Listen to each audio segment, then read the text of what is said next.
Hey, what's up, party people? Welcome to Australia Commentaries. The gang's all here, live in person. At one table. Yeah. We're not all here. This is the volume. We're all here individually, and they're just putting us together in post. And I am Midjourney, and you are Dolly.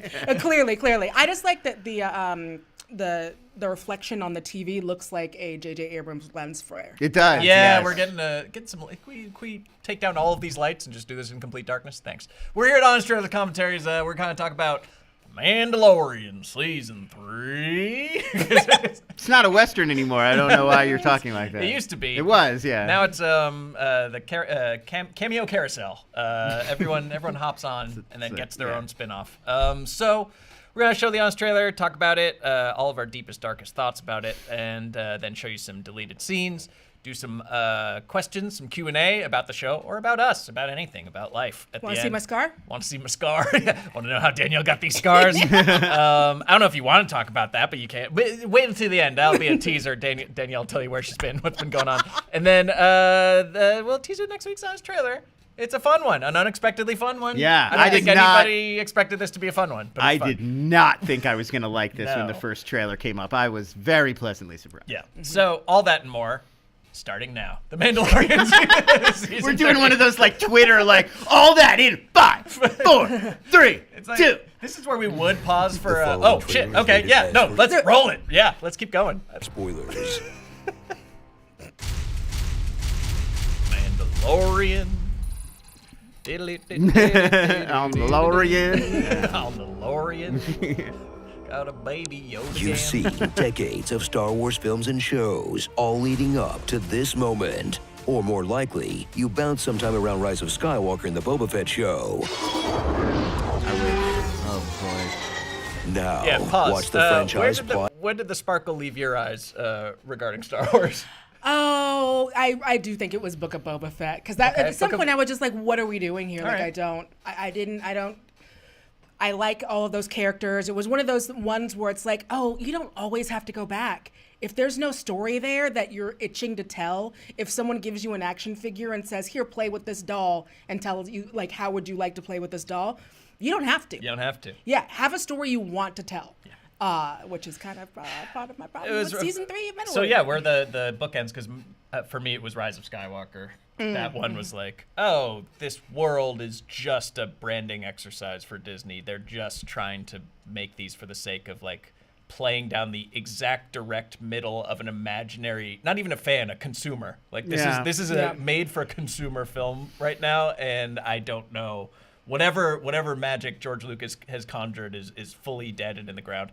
Andor I obviously love, but that seems like it's a completely different thing Andor at this point is almost like the exception that proves the rule. Yeah. Like I liked it so much because it's not anything like any of the other Star Wars stuff they're putting out. So like the stuff I like is like Visions is cool, where they're like, I all right, like let's Visions, give yeah. this to Visions someone is really completely cool. different to play around with it, and that's where Star Wars is right now for me. It's like you need to give it to someone completely different with no attachments to the franchise for it to have anything left. Yeah, I think for me the real sticking point, I think the real bone of contention between myself and like the Lucasfilm team is like and it's not I hate the cartoons. It's not I think the cartoons are terrible. Like I don't. But I think it is a mistake to pivot this entire franchise around these 20-year-old Cartoon Network shows. And I feel like more and more that's what's happening. Like, especially this season of The Mandalorian. Season 1 of The Mandalorian felt very much like, here's a Star Wars show. It's going to be kind of off in its own corner doing its own thing. We're taking nods from classic TV shows like Westerns and putting that in a Star Wars context. Great.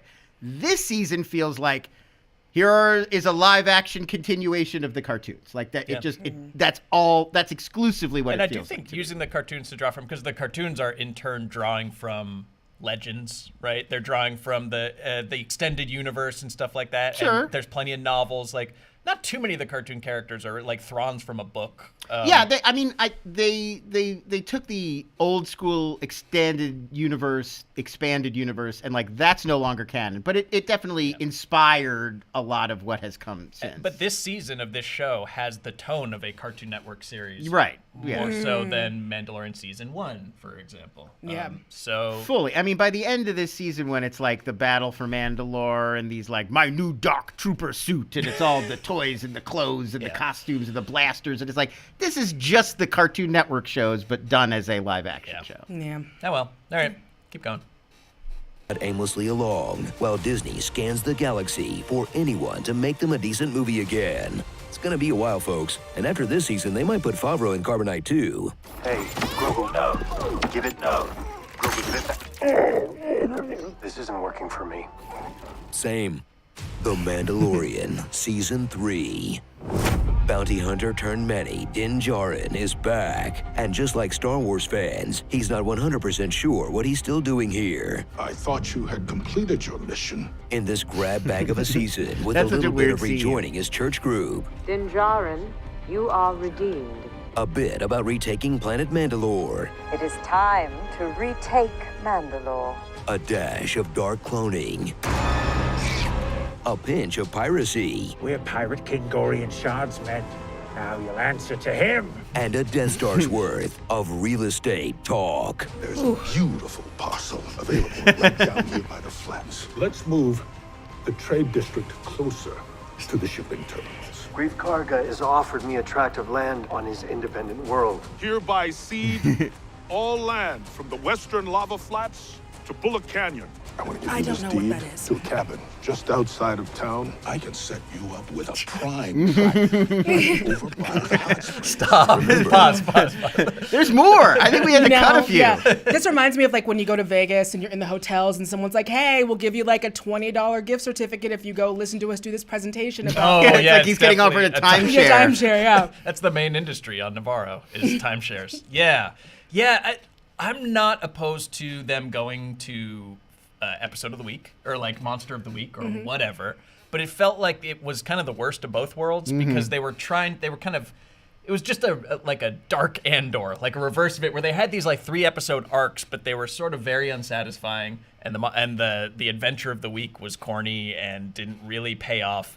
It just, I don't know, it's just execution was bad. Like Yeah. I'm not opposed to them doing self-contained serialized storytelling. No, that was the good stuff in season 1 was the like self-contained 1-episode adventures, and they do try to do a few of those this year, but it just seems like I don't know. It's so loose and it's so like not kind of figured out. I got into it a lot on Twitter about the pirate stuff because I was like, the pirate storyline is not, it doesn't really work as a story. The pirates are not, nobody's motivated. The pirates show up and they're like, we're pirates. We want to drink here. I want to drink in this place and not that place. I'm having an arbitrary argument. And then it feels very arbitrary, like a cartoon, like if you're doing an episode of a cartoon and you just need pirates. a nemesis. Right. And people are getting mad at me like, well, but they're pirates. Pirates don't need motivation. They're pirates. They want to do piracy. And I'm like, I disagree. Good storytelling is, you know why, even if Barbossa is an evil pirate, you know why he's looking for that crate full of Aztec gold. It's not just, I am a pirate and I do piracy things. And I think that's what this show is sort of becoming, is like, but I'm here to be a pirate and I'm going to do a pirate stuff. Like, oh yeah, pirate. I'm Mandalorian, I'm going to beat you, and then he does. And you like, you can paper over a lot of two-dimensional characters in storytelling with craft, and they lost their cinematographer that they had for seasons 1 and 2, and they lost Ludwig Göransson. They lost the music guy. So it's like, oh, we're just kind of getting the B-team, like Diet Coke version of Mandalorian this year. Yeah, I don't... Yeah, a lot of and we talk about the cameos and stuff later. Obviously, that's very, that can really take you out of the experience of watching the thing. It's also, I'm sorry, if you're going to have Lizzo come in, please give her lines humans can say. They're very regal. They gave her a very regal dialect. Just one line a off. person would say. But that's a great, I think that's another great example of like, that's a fun idea for a one-off episode. Like conceptually, like Lizzo and Jack Black are these weird royals and they got to investigate this droid conspiracy. Like all of that I think works. It's just underwritten. They're not interesting characters. It's not an interesting And world. Christopher Lloyd's character was just like, I actually am evil. Yeah, and like I don't even feel like